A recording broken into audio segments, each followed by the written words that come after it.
Okay, now let's explore this lower. In the lower, starting front to back, that's just a standard takedown pin. The mag release is from Knight's Armament. That's a Knight's Armament ambidextrous mag release. Push here for left-handed, push here for right-handed.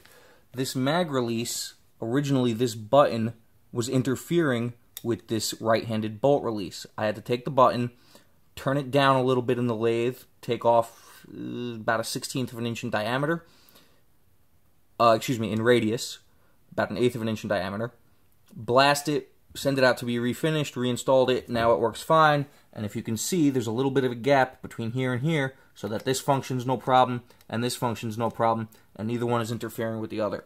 Moving further back, Timney trigger, that is a single stage trigger, 3.5 pounds, and as I mentioned before, it has a little bit of the slack taken up by a screw that protrudes upwards this direction. It's a full unit, so it's trigger and hammer, with all the springs inside of an aluminum shoe that just drops in and locks in place. Then my pins are anti-walk pins. I don't have the bar, I don't like that bar, but I do have Allen screws that hold the pins in place. I know that's a little bit controversial. Some people like it, some people don't like it, but given that I'm not using a standard GI hammer and trigger, all the reasons against liking, or I should say, all the reasons for disliking anti-lock pins don't really apply in this case. So I chose to go with the anti-lock pins. Moving further back, you have DPMS Ambi safety, standard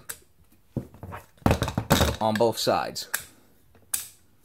So, like I said, you can run this gun totally with 100% efficiency on either side. Mag, safety,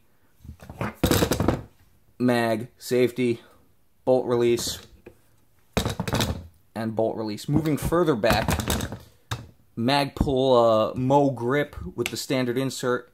Inside of it is a spare bolt and firing pin. Moving even further back, Magpul PRS stock for 3 reasons. Number 1, in New Jersey, you have to have a fixed stock. You cannot have a collapsing stock. Number 2, I'm a big guy. It's a long stock.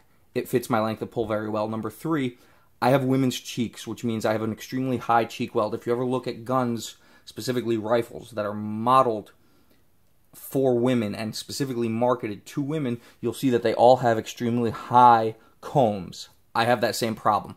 So I like the adjustable comb on the Magpul PRS because I can raise it up. Inside of there, I have actually a spacer followed by a silicon carbide buffer spring, followed by a Spikes Tactical buffer for carbine length. The buffer is not filled with steel weights. It's filled with tungsten powder.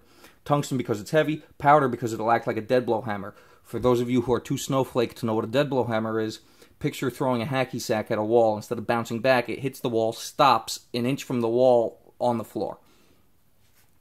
So that is the lower half of my rifle.